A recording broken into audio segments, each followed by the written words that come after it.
Yo! Welcome everyone to my IGTV channel again. I'm here with John from Planet Kambo. We're about to go through and John's about to do my second Kambo ceremony in a minute in our living room, so I'm going to show you what that entails. But just wanted a few words from John really, just to talk a little bit about Kambo and your sort of journey with it yourself. Sure. And maybe a little bit about the ethics of how the venom's taken from the frogs, just because of some of my listeners who are vegan, obviously. Yeah, so, no, totally understandable. Yeah. So I've been working with Kambo. Well, I've been receiving for about 8 or 9 years myself. I've been a practitioner for about 2 years. Mm-hmm. So I first did Kambo a long time ago. It was an ayahuasca retreat, and I'd never heard of it, and they were offering it. So I was like, okay, I'll try it.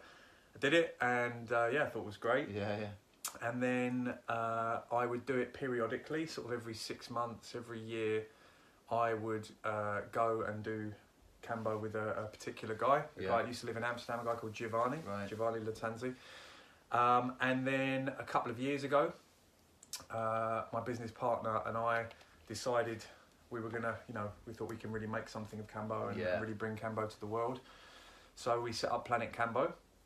And we've been offering group ceremonies and also doing private work. One-to-ones as well, Yeah. Because you do your group ceremonies on a Sunday, isn't it? At the moment, at the moment it's just on a Sunday, but we are looking to do midweek sessions as well. Yeah. And if anyone's interested in booking one of those or getting involved, they could just go to... It's www.planetkambo.com. Any questions, just drop us an email at info@planetkambo.com. Cool. They want to happy to have like a Skype call or consultation if anybody's got any questions. And if they use the plant-powered PT, they'll get a discount. That's right. So what you do is you just drop us an email, quote that code, plant-powered PT, and mention what date you'd like to attend, and then I'll send you a link to sign up with a £10 discount. Awesome. Fantastic.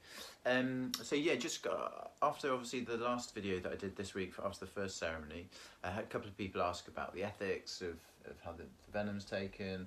I looked at a couple of YouTube videos. There was one where a frog was being poked, and then I did a bit more research and kind of realised that there's obviously, with everything these days, there's cowboys out there, isn't there? And it's very difficult to kind of rely on certain sources of medicine, and because it's similar to ayahuasca.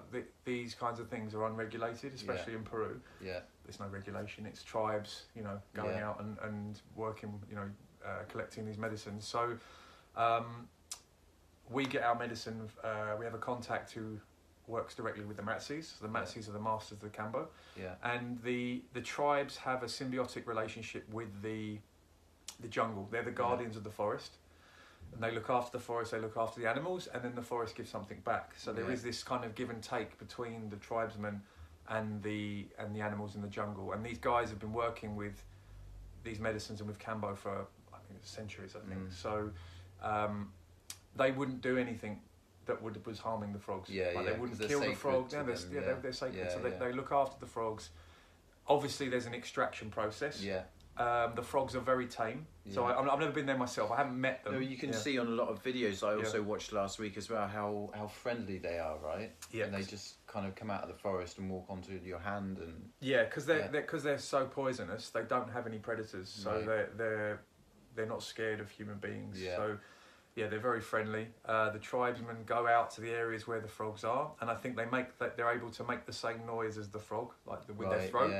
That attracts the frogs, calls them over. They can pick them up, and then, if you look it up online, you can see what they do is they do tie them. They tie them up, and then they scrape the medicine off the glands, it's off the legs and off the back, I think, and they put it onto a stick, and then the frogs are released. They're released unharmed.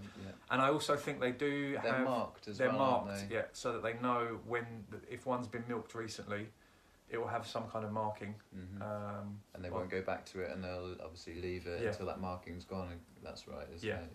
Yeah. So obviously it's not some government regulated system of. You know what I mean? It's tribesmen doing this kind of this work, but like I said, they wouldn't do anything that would harm the frogs or disrupt the environment. And this is an ancient, there's an intelligence with the indigenous and with everything, with the animals and with the indigenous tribesmen. They're living off the earth. Yeah, they're not like us. It's hard, isn't it? I think for the West, I think that's the thing. It's difficult for the Western mind to get their head around it a little bit. And when people talk about veganism and trauma and suffering to animals and stuff like that, it's then quite difficult to extract yourself from that very black and white way of thinking to something like this. The frogs aren't being farmed. The frogs aren't being killed. There is an element of a traumatic experience that they're going through, but the way the tribes are doing it, and the like you said, the symbiotic relationship they have with nature and giving and taking. It's an intelligence in nature, right? And the tribesmen are part of nature. They're literally living off the earth. They walk barefoot. They sleep on the earth, and it's not the same as what we do in the cities. We're disconnected from the earth. They're not. So they have a intuition, respect. But they have an intuition as to what to do. This primal intelligence, and like you said, it's very hard for us living in cities with industrial farming and all this. We tend to just think in black and white. We just have a blanket kind of what's the word? Perspective. A blanket perspective. Well, if we're exploiting the animals, then it's wrong. As opposed to, well, hang on a minute, these guys have been doing this for a long time. And these guys are not vegan. I mean, they hunt. They're hunters. The indigenous tribesmen. Kambo is a hunter's medicine. So, but there's a big difference between an indigenous tribesman hunting and industrial farming. They're two completely different things. And I've even heard stories of animals giving themselves up when it comes to like if it's done correctly and there's a real communication between the tribes and the Gaia or the mother, whatever you want to call it, then the animals are just an extension of that. Not wanting to go off the Kambo topic too much, but I totally agree. I think there's these people and these tribes have a connection. They have a connection to life and death, which we don't in the Western world. And I think it's understanding that connection between life and death of your own people, of the animals that are around you, of nature, that breeds kind of the respectfulness involved in that sort of process. Cool. Okay. Well, we could talk a lot about that, but we're going to crack on now. Anything else you want to say, mate, before we start? I'll tell you what. So after ceremony 1, I'm feeling more energized, more centered. I've got a lot more kind of inner peace going.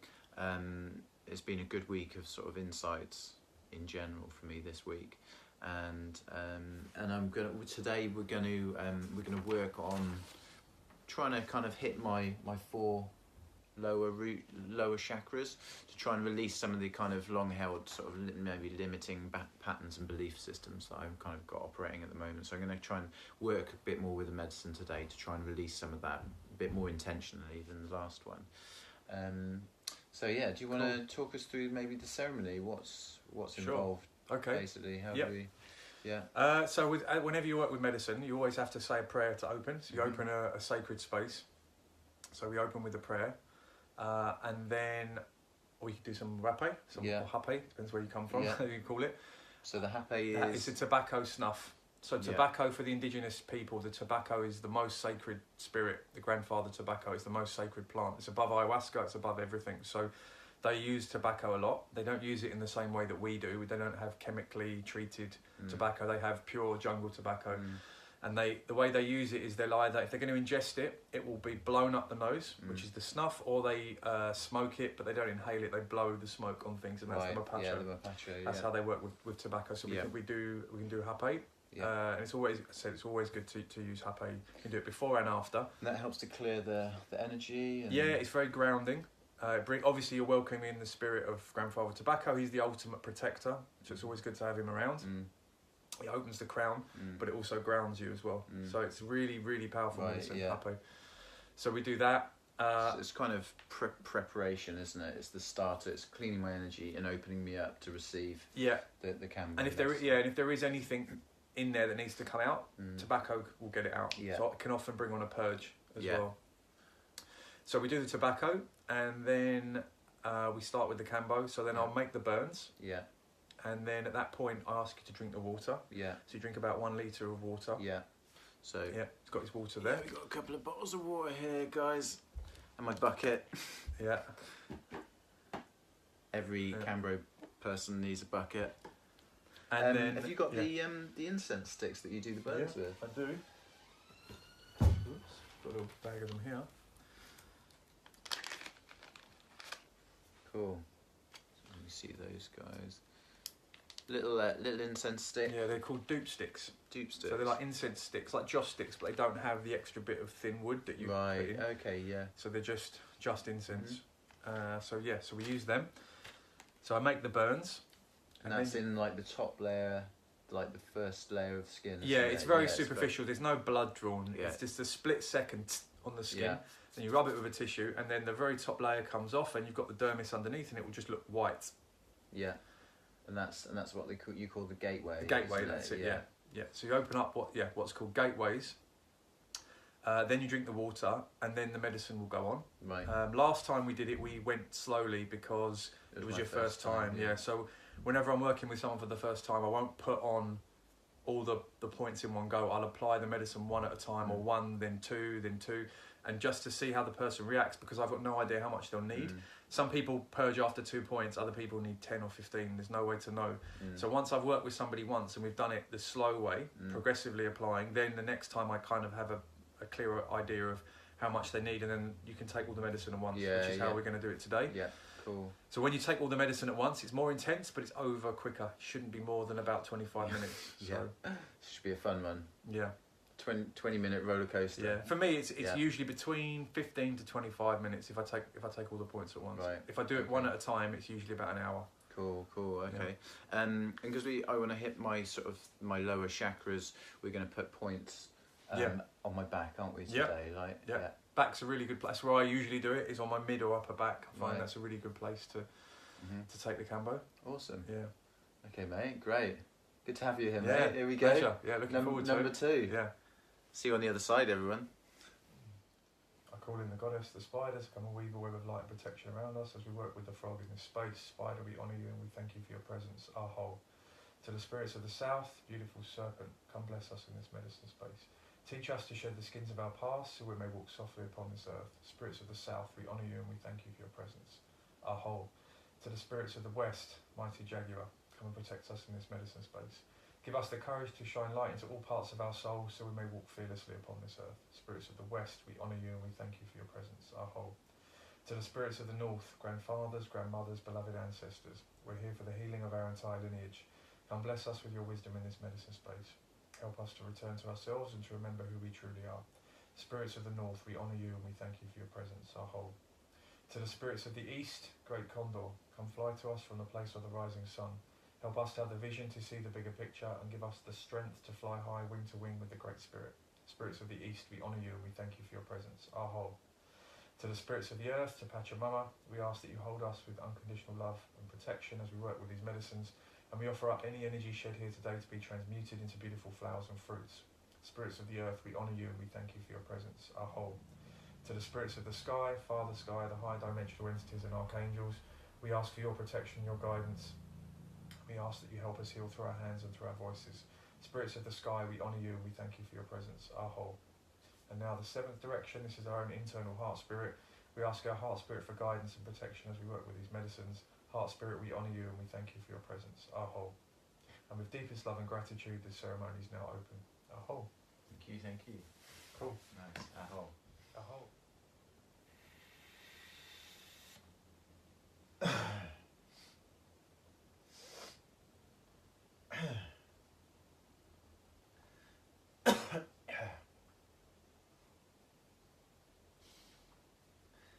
Gets the process going.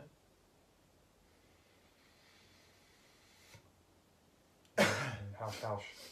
That's what you say, yeah.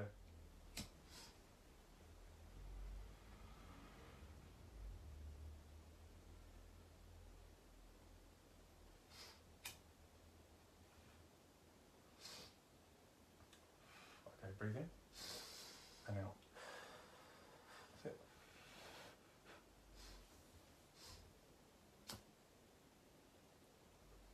Breathe in and out.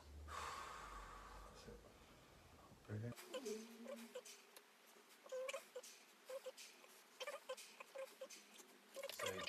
just have a... Yeah, sure. So that's one of the medicines, dry at the moment. Yeah, on the stick. paddle. And then what we do is just wet it down. And then with a knife, you just start scraping. You can see that. Yeah. Yeah. Got it.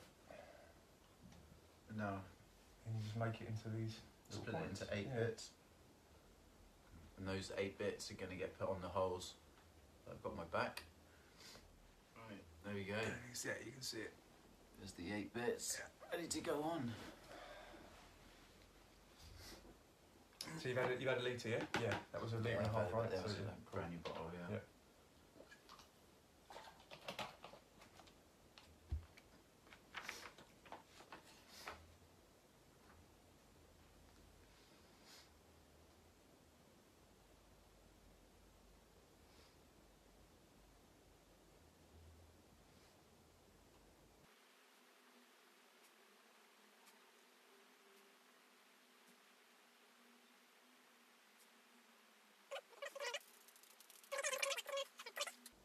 Cool, so they're all on there. They're on.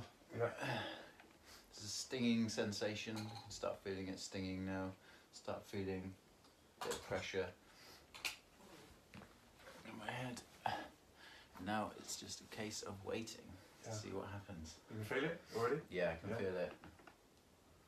The redness. Yeah.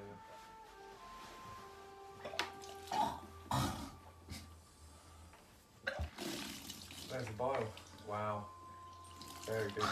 Amazing.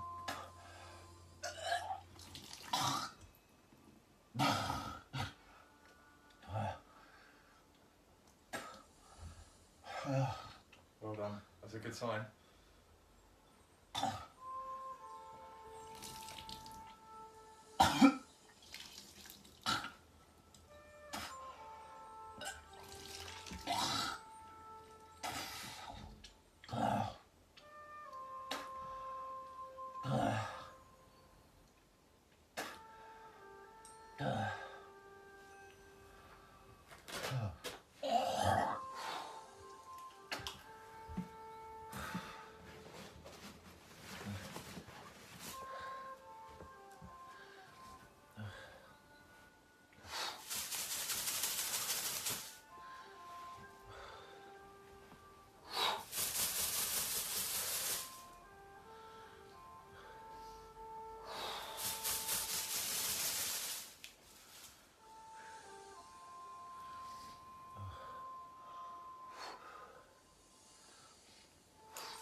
Really efficient. Started purging at 15 minutes, and then it's now 25. So, if you want, what you can do. Wow.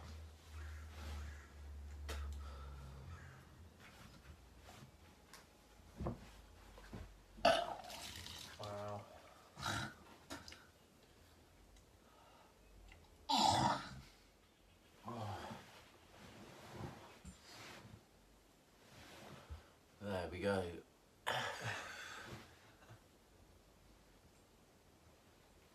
Face isn't too bad. Hasn't puffed up. No. Yeah. Where? Well, there we go, guys. That is ceremony 2 done. Thanks, John, for that, mate. Pleasure. I hope you enjoyed the spectacle. I will report back as to how I'm feeling after, but I do feel lighter already. And better for coming out the other side. Great. Nice one, dude. Yo! Greetings, everyone. Well, I hope you enjoyed that video of my last Kambo ceremony. It's now Friday, the Friday after, so I've had all week to kind of recover and go through a few things and kind of assess how, how much that last ceremony helped. So really just this week I felt a little bit more clarity and purpose in my direction, which has been really good.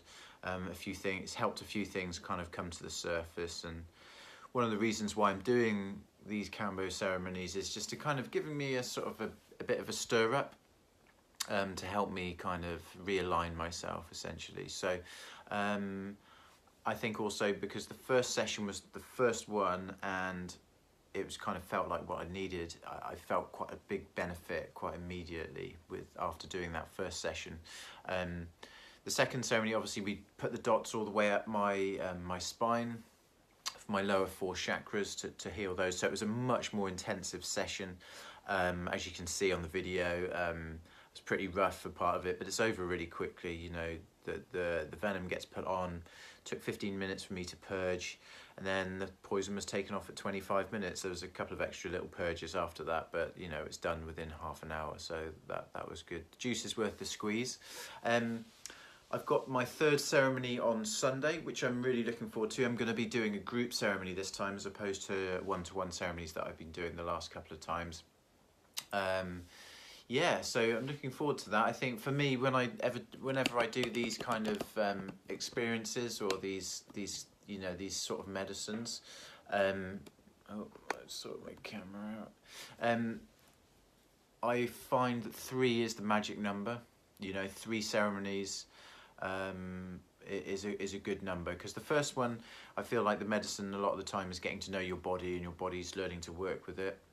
You're also finding out how you're gonna react to it. The second one is much deeper, and I think that it then allows it to go much deeper and do a decent amount of cleaning out, which is definitely what happened last week. So yeah, the third ceremony always feels like the wrapping up of the journey, of the adventure. So for me, that's what Sunday's all about. I'm going to be doing the next couple of chakras, so the throat chakra and the third eye chakra, which they can't get directly on the back of the head, obviously, but so I'm going to have my dots on my neck and mid back, or just behind the kind of neck chakra, the throat chakra there, and maybe a couple more down my back as well. So we will see how that goes. And it's going to be in a group ceremony, group environment with other people going through the same thing. From my experience, group ceremonies are really, really powerful because you have the energy of everyone else and what everyone else is going through. You initially, sometimes people, when they're new to this sort of stuff, can feel a little bit self-conscious going into those sort of ceremonies. You're going to be vomiting, you're going to be in pain, you're going to be in discomfort potentially. But it's a very, very powerful thing when you're going through the same thing with other people. It's a very much a shared experience, and you're all overcoming and going through the same thing. So yeah, really looking forward to that. Looking forward to this wrapping up this 3 sessions that I've been doing with Planet Kambo. I'll give you another rundown next week. I won't be filming this ceremony because obviously it's a group one. I'll probably take a few pictures and might do a little video beforehand. But yeah, I hope you've enjoyed this insight into this you know, this indigenous medicine. Please, if you feel like giving it a go, give the guys and you're in London, give the guys at Planet Kambo an email, and also when you're booking the session, if you use a code PlantPoweredPT, you'll get 10% off your booking. Yeah, so please like, share, follow. Please push this video out there, help educate other people, and I look forward to speaking with you all again very soon. Have an amazing weekend, guys and girls. Peace out, plant power.